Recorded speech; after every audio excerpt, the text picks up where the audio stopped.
प्रिय साथियों, मेरे YouTube चैनल एडवोकेट अखिलेश में आप सभी का स्वागत है।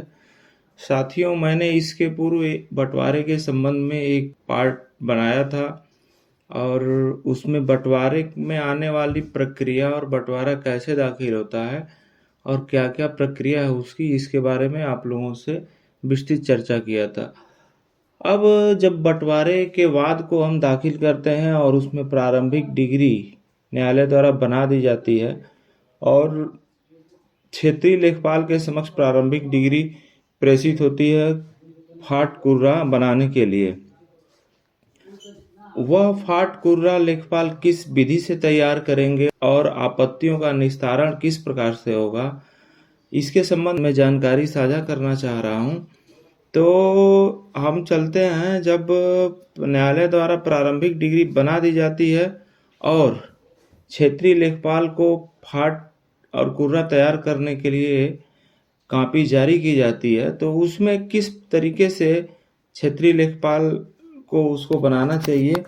क्या प्राविधान दिए गए हैं, उसके संबंध में हम लोग चर्चा करेंगे। तो राजस्व नियमावली के नियम 109 के तहत ये बताया गया है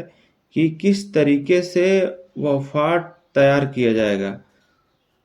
उस नियमावली के नियम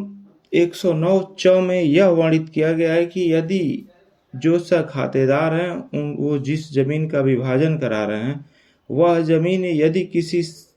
मूल्यवान वाणिज्यिक और किसी सड़क पर स्थित है, तो उस जमीन में सभी खातेदारों को बराबर बराबर उनके अंश के मुताबिक सड़क पर जमीन दी जाएगी। इसके अगले पार्ट 109(6) में यह कहा गया है कि यदि खातेदार आपसी सहमति से या पारिवारिक बंदोबस्त के आधार पर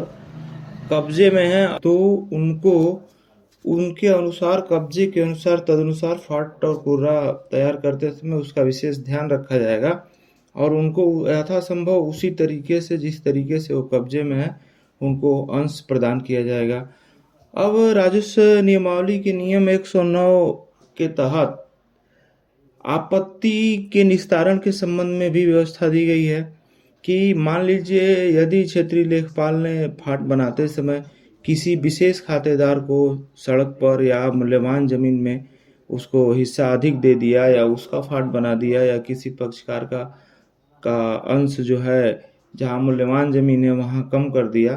तो इसके संबंध में राजस्व नियमावली के नियम 109 सब क्लास 6 के अंतर्गत आपत्ति आमंत्रित की जाती है न्यायालय द्वारा और न्यायालय द्वारा उस फाट और कुर्रा पर आपत्ति आमंत्रित करने के उपरांत पक्षों को विस्तृत रूप से सुनवाई का अवसर दिया जाता है और सुना जाता है। सुनवाई के दौरान यदि न्यायालय यह पाता है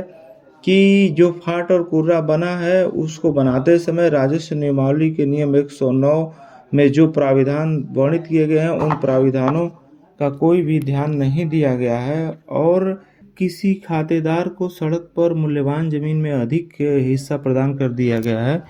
तो संबंधित न्यायालय उस फाट और कुर्रा को निरस्त करके दोबारा मौके की जांच करके और नियमावली के प्राविधानों के अनुरूप फाट और कुर्रा मांग सकता है और उसमें यथासंभव निर्देश भी दे सकता है। जो प्रथम फाट में जो त्रुटियां पाई गई थी उसके संबंध में आवश्यक निर्देश देते हुए उस फाट को निरस्त करके दोबारा फाट तलब कर सकता है। तो प्रायः देखा गया है कि फाट के मुकदमों में सड़क और जो मूल्यवान जमीन होती है उसको लेकर ज़्यादा विवाद होता है। बंटवारे के वाद के निस्तारण के संबंध में राजस्व नियमावली के नियम 109(6) सब क्लास 10 में यह वर्णित किया गया है कि उप जिलाधिकारी 6 माह की अवधि के अंदर वाद का निस्तारण करना सुनिश्चित करेंगे कि 6 माह की अवधि के अंदर यथासंभव उस वाद का निस्तारण किया जाएगा। साथियों, ये जानकारी आपको कैसी लगी कमेंट बॉक्स में ज़रूर बताएं और अगर आपने अभी तक मेरे चैनल को सब्सक्राइब न किया हो तो प्लीज़ सब्सक्राइब कर लें। धन्यवाद।